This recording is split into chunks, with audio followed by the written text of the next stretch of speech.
Shalom. Welcome back. First and foremost, I want to give all glory, praises, and honors to Yahweh, Bahashim, Yahweh Shai. I want to give double honors to the apostles and elders of Great Millstone, and salutations to you occupants pushing this word in sincerity and in truth. Back with another lesson, and today is just going to be a quick lesson dealing with an article from CNBC. And basically, this article is like a foreshadowing from the elite of what's to come. Now, this is dealing with Davos and the World Economic Forum. People have heard that name. People have heard the name Klaus Schwab. And how these people basically in these forums, these group meetings, similar to Bilderberg, similar to the, what's the one when they go into the woods? Alex Jones snuck in. I can't remember it. But anyway, these meetings where global leaders come together to set what? To set policy for the direction they want to take the world in. All right. So I'm going to read through this and that'll be it. But this just says the juiced and tested, the rich and powerful descend on the snowless hills of Davos. All right. So here's the point. It says the rich and famous, powerful are once again returning to the alpine retreat of Davos, Switzerland. All right. Next week, following a 2-year induced hiatus that had forced the economic shindig online, right? So-called pandemic. It says in this year's edition of the World Economic Forum taking place in May, not January, is looking like a different prospect. All right. It says, according to the organizers, almost 2,500 people are expected to attend Davos next week, down from 3,000 participants in January 2020. It says participants are considered to be fully juiced if they have received 2 doses plus a third booster of all the main zombie juice developed to fight the thing, including China's Corona V, the Sino V, and the Russian Sputnik juice. It's not among the ones to be recognized. So basically, as I'm reading this right here about the participants not being able to go until they had their 2 doses of juice in their booster, it's basically setting a precedent that you will not be able to do things without complying to these mandates, man. All right. This is foreshadowing, meaning they letting you know that you will not be able to participate in the future in certain things if you do not have what they deem you have to take. That's why this is put in this article. All right. It says this year's attendees list does not include any Russian government officials or company, given the Kremlin's decision to invade Ukraine, right? Russia's onslaught in Ukraine will undoubtedly lead many of the conversations in the Swiss Alps as business leaders and politicians discuss how to deal with a new world order of security, higher food prices, and the inevitable rebuilding of the Eastern European country, right? It says Davos needs to be big enough to keep both agendas in focus, war in Europe, but also a global economic crisis, right? So this is what's going on right now. They know the economy is falling, the markets are falling, inflation is at an all-time high, right? They got what's going on with Russia and demonizing them because all that is happening is major prophecy, man. And they go to these forums to discuss what's next, man. If you go back last election cycle, you had Trump and you had Biden at this forum, man. All right, taking orders of what's going to be on the agenda.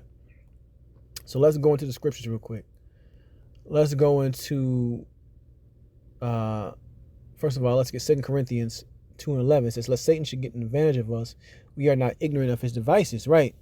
So we understand that these things that are playing out on the earth, all right, first and foremost is first from Yahweh Bashim Yahushai, but he's putting the spirit on these world leaders to come together and push forth the agenda to fulfill these prophecies, man. And these prophecies, these end time prophecies, most importantly, is going to be what? Famine, destruction, war, death, violence. All these things are going to be put in motion by the decisions these people make at this conference, man. All right. And it's not for the good of humanity, right? It's to make this system fall even faster because they want a new system, a new world order, as they stated in this article. Let's keep going. Let's get this right here.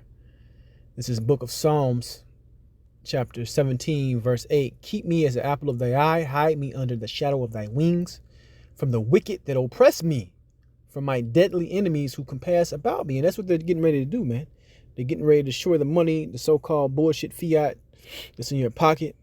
They're getting ready to put the hammer down on mandates. When they say jump, then you're going to have to say how high. They're getting ready to push the beast system and go to a fully digital system. All right. They're getting ready to push this climate nonsense, right, to even get more control and clamp down everything. So this is where we're at right now, man. All right. This devil is making its move. He says, from the wicked that oppress me, from my deadly enemies who compass me about, they are enclosed in their own fat. Their mouth, with their mouth, they speak proudly, and they're gonna go to this Davos and make all kind of statements on we're saving the world. But actually, like I said, to the spirit, it's to fulfill prophecy. It says Davos needs to be big enough to keep both agendas in focus, a war in Europe, but also a global economic crisis. Lord Mark Malloch Brown, president of the Open Society Foundation and a Davos participant, told CNBC the name of the show was Squawk Box Europe Friday. In addition, climate change and still ongoing, the pandemic, which will make up some of the discussion topics.